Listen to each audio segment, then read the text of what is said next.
நாங்க வெட்டிகளா இருந்தோம். எப்படி தெரியும்? அவங்க பார்வைக்கு நாங்க வெட்டிகளா இருந்தோம், எங்க பார்வைக்கு நாங்க வெட்டிகளா இருந்தோம். புரியுதுங்களா? அவங்களுக்கு முன்னாடி அப்போ என்ன ஆகுது அப்படின்னா, கோழிய இவர் தாவீது நினைச்சுதான் கோழியை அடிக்க முடியுமா?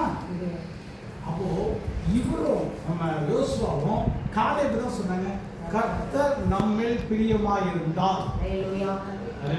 இதுதாங்க வேணும். அதாவது நான் வந்து கர்த்தருக்கு பிரியமா நடக்கணும்.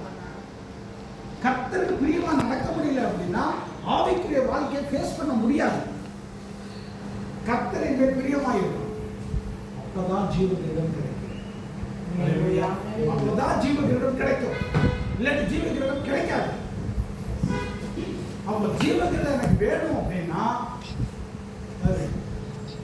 நான் கர்த்தருக்கு பிரியமா நடக்கணும். நான் கர்த்தருக்கு பிரியமா இருக்கணும். வாழ்க்கை கர்த்தருக்கு, என்னுடைய அப்ரோச் கர்த்தருக்கு பிரியமா இருக்கணும்.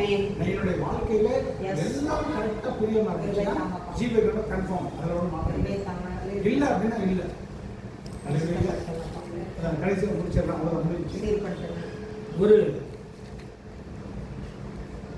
ஒருத்தர் ஒரு தீர்க்கதரிசனால ஒரு கதையை சொன்னாரு. என்ன செஞ்சார் அப்படின்னா, பரலோகத்தினுடைய வாசல்ல 2 தூதர்கள் நிற்கிறாங்க. அப்போ லட்சுமிபட்டம் எல்லாம் போயிட்டு இருக்காங்க. போயிட்டு இருக்கும்போது ஒருத்தர் என்ன பண்ணாரு, ஆபிரகாம் உள்ள போங்க இப்படியே சொன்னாங்க.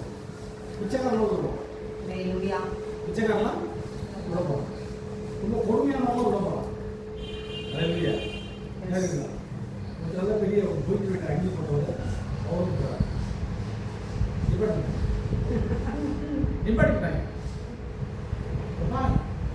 என்ன இருக்காங்க இருந்தாய் அப்படிங்கும்போது, உங்க பேர் லிஸ்ட் பண்ணி, உங்க பேரு நான் எத்தனை உபவாசம் நடத்துறேன், எத்தனை கன்வென்ஷன் நடத்துறது தெரியுமா, எத்தனை காரியங்கள் நடத்துறது தெரியுமா, கர்த்தருக்காக என்னென்ன எவ்வளோ செலவு பண்ணிக்க தெரியுமா? அதெல்லாம் ரைட்டு. கர்த்தர் பிரியமா வாழ்ந்தீங்களா? கர்த்தர் பிரியமா வாழ்ந்தீங்களா? கர்த்தர் பிரியமா முடியாது போவீங்க. என் பொருள் கர்த்தருக்கு தேவையில்லை, நான் தான் வேணும். கர்த்தர் என் மேலே பிரியமா, அதுக்கு தடையா இருக்கிற எல்லாத்தையும் மூட்டை கட்டி தூக்கி எறியுங்க. ஜெபிப்போமா? 3 காரியங்கள் சொல்லியிருக்கேன். 1, மனித தன்மைகளுக்கு உணர்ச்சிகளுக்கு அவன் உட்படாதவன். 2வது, முழுவதும் தன்னை ஒப்பு கொடுத்தவன். 3வது, சோதனை சகிக்கிறவன். இன்னும் 2 இருக்கு, அது மேலே தான் இதே 10 மணி ஆயிடுச்சு. ஜெயிப்போம். அன்பின் பிதாவே, வானத்திற்கும் பூமிக்கும் ஆண்டவராய் இருக்கிறவரே, ஸ்தோத்திரிக்கிறோம். ஆதி காலம் முதல் எங்கள் மேல் வானமும் பூமியும் உண்டாவதற்கு முன்பதாகவே இயேசு கிறிஸ்துவுக்குள்ளாக எங்களை தெரிந்து கொண்டதற்காக நன்றி சொல்கிறோம். எங்களை ஆண்டவரே தெரிந்து கொண்டு எங்களுக்காக நம்முடைய சொந்த குமாரன் என்று கூட பாராமல் அவரையே தந்தனை அன்பு கூறுகிறார்.